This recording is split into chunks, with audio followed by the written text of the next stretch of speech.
সুপ্রিয় দর্শক, আসসালামু আলাইকুম। সবাইকে স্বাগতম জানাচ্ছি আজকের গুরুত্বপূর্ণ সংবাদে। প্রথমেই জানিয়ে দিচ্ছি সংবাদ শিরোনাম।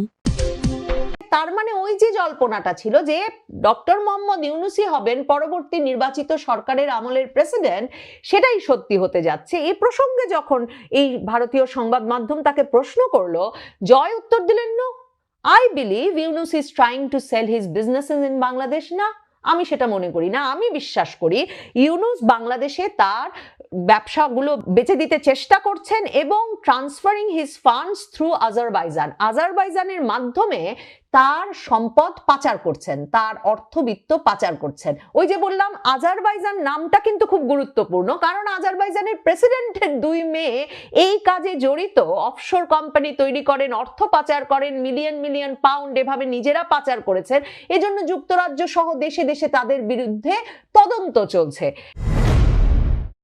বাংলাদেশে প্রধান উপদেষ্টা ডক্টর মোহাম্মদ ইউনূস সহ তার উপদেষ্টা মণ্ডলী নির্বাচন অনুষ্ঠানের পরে আসলে কে কোন পদে যাবেন কিংবা কে কোন দেশে চলে যাবেন, এই নিয়ে যখন মাসের পর মাস ধরে জল্পনা চলেছে বাংলাদেশে, মানে উপদেষ্টারা কি ধরনের সেফ এক্সিট পরিকল্পনা করছেন সেই বিষয়টি নিয়ে, এমনকি অন্তর্বর্তীকালীন সরকারের এক সময়কার ছাত্র উপদেষ্টা এবং জাতীয় নাগরিক পার্টির প্রধান নেতা নাহিদ ইসলাম পর্যন্ত সংবাদ মাধ্যমে এসে এমন কথা ফাঁস করে দিয়েছেন যে উপদেষ্টারা সকলেই বিভিন্ন দেশে সেফ এক্সিটের জন্য যেমন অর্থ পাচার করছেন, মানে ধন সম্পদ পাচার করছেন, সরাচ্ছেন বিদেশে, ঠিক তেমনি কে কিভাবে সেফ এক্সিট নেবেন সেসব বিষয়ে রাজনৈতিক দলগুলোর সঙ্গে আলাপও করে রেখেছেন। কাজেই সেফ এক্সিটের প্রসঙ্গটি একটা দীর্ঘ সময় ধরে, মানে এই অন্তর্বর্তীকালীন সরকারের বয়স যতটা তত সময় ধরেই আসলে বারবার আলোচিত হচ্ছে। এর পাশাপাশি 15 মাস ধরে বাংলাদেশে ফ্যাসিস্টের দোসর বা ফ্যাসিস্টদের স্থাপনা, শিল্প কারখানা, ব্যবসা প্রতিষ্ঠান বলে, বাসভবন বলে যে পরিমাণ স্থাপনা ধ্বংসের ঘটনা ঘটেছে এবং শিল্প কারখানার পর কারখানা বন্ধ হয়েছে, আগুন জ্বলেছে দিনের পর দিন, এসব ঘটনার পর এটাও একটা আলাপে ছিল, টকশোগুলোতেও প্রায়ই আলাপ হচ্ছিল যে এই সরকারের পতনের পর তো গ্রামীণ ব্যাংক, গ্রামীণের এনজিওর যত শাখা আছে, গ্রামীণের 50টার মতো যত প্রতিষ্ঠান আছে, সব প্রতিষ্ঠান হয়তো হামলার শিকার হবে এবং কি করে এগুলোকে রক্ষা করা যাবে। অনেকেই এই প্রশ্ন তুলছিলেন যে যে বিরাট অর্থ সাম্রাজ্য, অর্থবিত্তের সাম্রাজ্য, সম্পদ, জমি, স্থাপনা গড়ে তুলেছেন ডক্টর মোহাম্মদ ইউনূস গ্রামীণ এবং গ্রামীণের বিভিন্ন প্রতিষ্ঠানের নামে, এই বিরাট অর্থ সাম্রাজ্য তিনি কি করে নিরাপদ রাখবেন নির্বাচনের পরে, এই সব প্রশ্ন কিন্তু আলোচনার মধ্যে ছিল। এখন সাবেক প্রধানমন্ত্রী শেখ হাসিনার পুত্র সজীব ওয়াজেদ জয়, যিনিও কিনা তার মায়ের মতোই গত কয়েক মাস ধরে বারবার আন্তর্জাতিক বিভিন্ন সংবাদ মাধ্যমে সাক্ষাৎকার দিচ্ছেন নির্বাচন প্রসঙ্গে, দলের রাজনীতিতে ফেরা প্রসঙ্গে, বাংলাদেশ প্রসঙ্গে, তিনি তার সর্বসাম্প্রতিক সাক্ষাৎকারটিতে সরাসরি বলেছেন যে ডক্টর মোহাম্মদ ইউনূস তার সম্পত্তি, তার সম্পদ বেচা বিক্রি শুরু করেছেন। তিনি এই সম্পদ পাচার করছেন, একটা সুনির্দিষ্ট দেশের নাম বলেছেন, তিনি সেই সম্পদ পাচার করছেন আজারবাইজানে। আর এই কথাটা জয় আগেও বলেছেন যে তারা সুনির্দিষ্টভাবে জানেন যে ডক্টর মোহাম্মদ ইউনূস নির্বাচনের পর ফ্রান্সে গিয়ে স্থায়ীভাবে বসবাস করবেন, যেই ফ্রান্সে তার যেমন ব্যবসা আছে তেমনি আছে তার বাসস্থানও। কাজেই এই যে হঠাৎ করে আজারবাইজানের নাম একেবারে, মানে পূর্ব ইউরোপের এমন একটা, প্রায় বাংলাদেশে আমরা তেমন ভাবে আলোচনাই করি নাই, নামই শুনি নাই, এমন একটা দেশের নাম উল্লেখ করে জয় বলে দিলেন ভারতীয় সংবাদ মাধ্যম CNN নিউজ 18-এর সঙ্গে এক সাক্ষাৎকারে যে ওই দেশটিতেই ডক্টর ইউনূস বাংলাদেশে তার সম্পদ বিক্রি করে, তার অ্যাসেট বিক্রি করে টাকা পাচার করছেন, সেটা অত্যন্ত একটা উল্লেখযোগ্য কৌতূহলোদ্দীপক। বিশেষভাবে কৌতূহলোদ্দীপক এ কারণে যে সাম্প্রতিক সময়ে, মানে এই ডিসেম্বর মাসের 7 তারিখে এসে হঠাৎ করেই বাংলাদেশে আজারবাইজানের প্রেসিডেন্টের 2 কন্যা এসে সাক্ষাৎ করে গেছেন ডক্টর মোহাম্মদ ইউনূসের সঙ্গে। তাদের রাষ্ট্রীয় বা জাতীয় আর কিছুতে কোনো আগ্রহ ছিল না, তারা কোনো বিশেষ প্রতিষ্ঠানের সঙ্গে জড়িত, সেই প্রতিষ্ঠান সফরে এসেছেন এমন কিছুও জানা যায় না।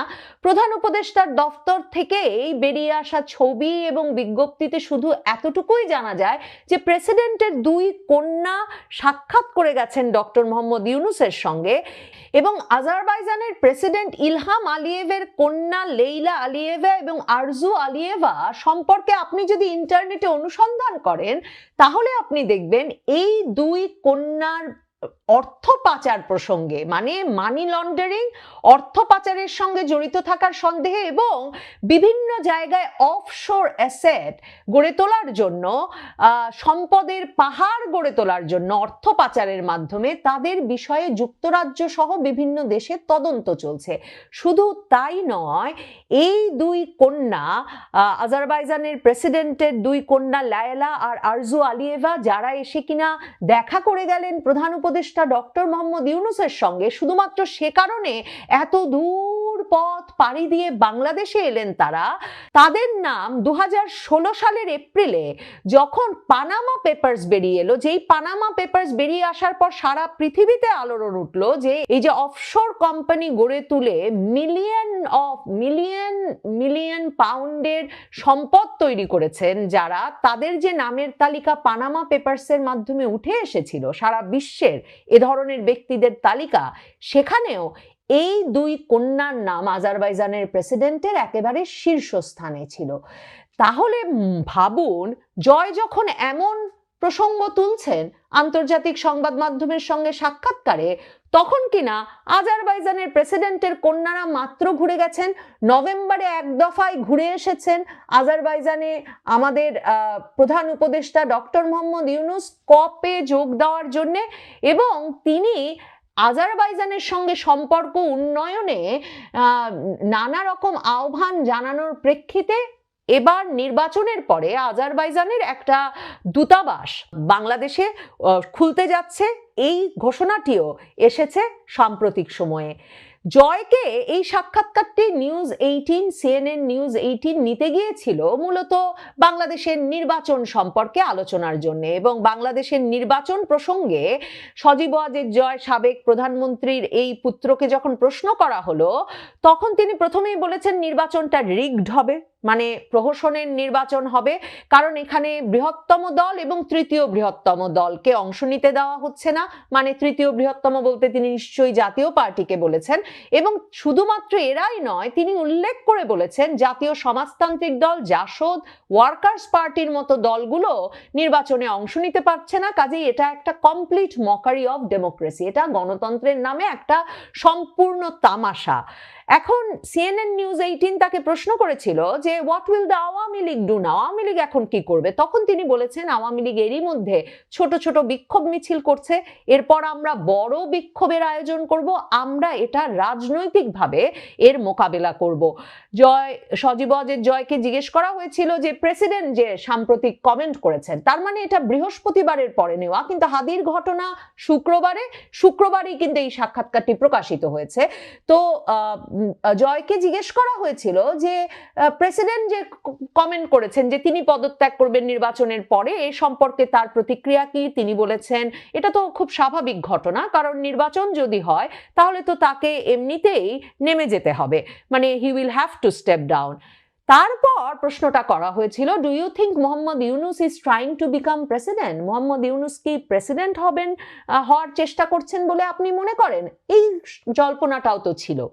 এবং তফসিল ঘোষণার দিনেই যখন শাহাবুদ্দিন চুপ্পুর তরফে এই ঘোষণা এলো যে তিনি নির্বাচনের পরেই নেমে যেতে চান, তার দায়িত্ব ছেড়ে দিতে চান, তখন এই আলোচনাটা তুঙ্গে উঠছিল যে তার মানে ওই যে জল্পনাটা ছিল যে ডক্টর মোহাম্মদ ইউনূসই হবেন পরবর্তী নির্বাচিত সরকারের আমলের প্রেসিডেন্ট, সেটাই সত্যি হতে যাচ্ছে। এই প্রসঙ্গে যখন এই ভারতীয় সংবাদ মাধ্যম তাকে প্রশ্ন করলো, জয় উত্তর দিলেন, no, I believe Yunus is trying to sell his businesses in Bangladesh. না, আমি সেটা মনে করি না। আমি বিশ্বাস করি ইউনূস বাংলাদেশে তার ব্যবসাগুলো বেচে দিতে চাইছেন এবং বেচে দিতে চেষ্টা করছেন এবং ট্রান্সফারিং হিজ ফান্ডস থ্রু আজারবাইজানের মাধ্যমে তার সম্পদ পাচার করছেন, তার অর্থবিত্ত পাচার করছেন। ওই যে বললাম আজারবাইজান নামটা কিন্তু খুব গুরুত্বপূর্ণ, কারণ আজারবাইজানের প্রেসিডেন্টের 2 মেয়ে এই কাজে জড়িত, অফশোর কোম্পানি তৈরি করেন, অর্থ পাচার করেন, মিলিয়ন মিলিয়ন পাউন্ড এভাবে নিজেরা পাচার করেছেন।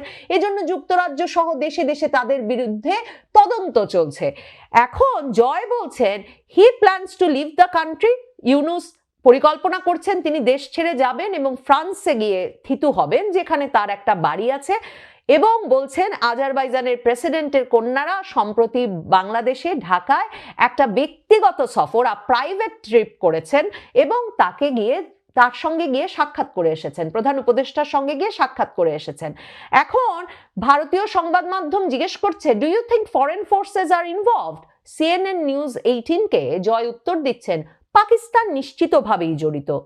আজারবাইজানের অ্যাঙ্গেলটাও এক্সট্রিমলি সিরিয়াস, আজারবাইজানের প্রসঙ্গটিও অত্যন্ত গুরুতর। ইউনুস ইজ লন্ডারিং হিজ মানি, ইউনুস অর্থ পাচার করছেন। What is the future of Bangladesh if this election proceeds? নির্বাচন যদি হয়েই যায়, বাংলাদেশের ভবিষ্যৎটা কেমন দেখেন? জয় উত্তর দিচ্ছেন, বাংলাদেশ এই প্রহসনের নির্বাচন যদি সত্যি ঘটে, অনুষ্ঠিত হয়, তাহলে বাংলাদেশ জামায়াতে ইসলামীর অধীনে একটি ইসলামী স্টেটে, একটি ইসলামপন্থী রাষ্ট্রে পরিণত হবে। তারপর প্রশ্ন করা হয়েছিল, who is the Awami League's biggest enemy, Jamaat or BNP? Jamaat না বিএনপি? আওয়ামী লীগের সবচেয়ে বড় শত্রুকে? উত্তরে জয় বলেছেন জামাত, কোনো প্রশ্ন ছাড়াই নিশ্চিতভাবেই Jamaat. BNP is a political opponent, BNP রাজনৈতিক বিরোধী দল মাত্র, শত্রু নয়, not an enemy. Jamaat opposes an independent Bangladesh and wants to turn it into a terrorist state. জামাত স্বাধীন বাংলাদেশের বিরোধিতা করে এবং বাংলাদেশকে একটা সন্ত্রাসবাদী রাজ্যে পরিণত করতে চায়। এই প্রসঙ্গগুলো তো রাজনৈতিক প্রসঙ্গ, কিন্তু এই যে ইউনুস অর্থ পাচার করছেন, এই প্রসঙ্গে কোনো প্রশ্ন ছাড়াও যে এতটা মানে কনফিডেন্সের সঙ্গে, আত্মবিশ্বাসের সঙ্গে জয় এই কথা বললেন, জয়ের কাছে তার মানে কি সুনির্দিষ্ট প্রমাণ আছে? জয় কি সেই প্রমাণ হাজির করতে প্রস্তুত, নাকি আজারবাইজানের কন্যাদ্বয়, প্রেসিডেন্টের কন্যাদ্বয় এসেছেন এবং ইউনুস নিশ্চয়ই একটা সেফ এক্সিটের কথা ভাবছেন? 2 2 4 মিলিয়ে জয় এমন একটা মন্তব্য করলেন। এবার যখন ইউনুস সরকার ক্ষমতায় এসেছেন, শেখ হাসিনার পদচ্যুতির পর, ক্ষমতাচ্যুত হওয়ার পর, তখন থেকেই কিন্তু ইউনুস সরকার বলে আসছেন যে শেখ হাসিনার পরিবার, তার রাজনৈতিক অনুসারীরা, মন্ত্রী এবং নেতৃবৃন্দ বিপুল পরিমাণ অর্থ পাচার করেছে বিদেশে। এবং সে সময় এমন খবরও বেরিয়ে আসে যে দুদকের হাতে নাকি FBI এর এমন প্রতিবেদন চলে এসেছে যে মার্কিন যুক্তরাষ্ট্রে জয়ের মালিকানায় 8টি বিলাসবহুল গাড়ি আছে এবং তিনি 5টি প্রতিষ্ঠানের সঙ্গে সম্পৃক্ত আছেন। এবং তখন দুদক বাংলাদেশের সংবাদ মাধ্যমে খবর করিয়েছিল যে শেখ হাসিনা এবং সজীব ওয়াজেদ জয় প্রায় $30 কোটি, টাকার অঙ্কে প্রায় 3600 কোটি টাকা পাচার করেছেন। FBI থেকে তারা এমন কাগজপত্র পেয়ে গেছেন। সজীব ওয়াজেদ জয় তখনও ভেরিফাইড ফেসবুক পেজে দাবি করেছিলেন যে তার ও তার পরিবারের সদস্যদের বিরুদ্ধে যে দুর্নীতির অভিযোগ আনা হয়েছে তা সম্পূর্ণ বানোয়াট, এবং তিনি বলেছিলেন যে আমরা কোনো সরকারি প্রকল্পেও জড়িত ছিলাম না, তা থেকে কোনো অর্থ উপার্জন করিনি, আর আমাদের কোনো অফশোর ব্যাংক অ্যাকাউন্ট নেই, যে পরিমাণ অর্থের কথা বলা হচ্ছে তা আমরা কেউ কখনো চোখে দেখিনি। এরকম এই কথা বলার পর থেকেও বারবার হুঙ্কার দিয়েছেন বটে ডক্টর মোহাম্মদ ইউনুস, এই 15 মাসে যে বিদেশ থেকে পাচার করা অর্থ ফিরিয়ে আনবেন। জুনে যখন তারেক রহমানের সঙ্গে সাক্ষাৎ করতে যুক্তরাজ্যে এলেন, তখন বাংলাদেশ ব্যাংকের গভর্নর আর দুদকের মহাপরিচালককে সাথে করে নিয়ে এসেছিলেন যে যুক্তরাজ্যেও নাকি আওয়ামী লীগের প্রচুর অর্থ সম্পদ আছে, সেই অর্থ সম্পদ তারা উদ্ধার করে নিয়ে যাবেন। তবে পাচারকৃত অর্থ চিহ্নিত করতে বা অনুসন্ধান করে ফেরত আনতে এখন পর্যন্ত কোনো সাফল্য দেখাতে পারেনি ডক্টর মোহাম্মদ ইউনুসের সরকার। আর উল্টো এখন কিন্তু হাসিনা, সেই শেখ হাসিনার পুত্র সজীব ওয়াজেদ জয়ই বলছেন যে ইউনূস তার ধন সম্পদ বেচে আজারবাইজানের প্রেসিডেন্টের কন্যা দেয়, যাদের বিরুদ্ধে সারা পৃথিবীতে তদন্ত চলছে বিভিন্ন দেশে দেশে অর্থ পাচারের অভিযোগে, তাদের মাধ্যমে অর্থ পাচার করে তিনি এখন বিদেশে চলে আসার চেষ্টা করছেন নির্বাচনের পরে। জয় সম্ভবত অপেক্ষা করছিলেন ভারতীয় সংবাদ মাধ্যম তাকে আরেকটু প্রশ্ন করবেন আজারবাইজান প্রসঙ্গে। সাক্ষাৎকারটি পড়লে মনে হয় তিনি এই প্রসঙ্গে আরো অনেক কথা বলতে একেবারে প্রস্তুত।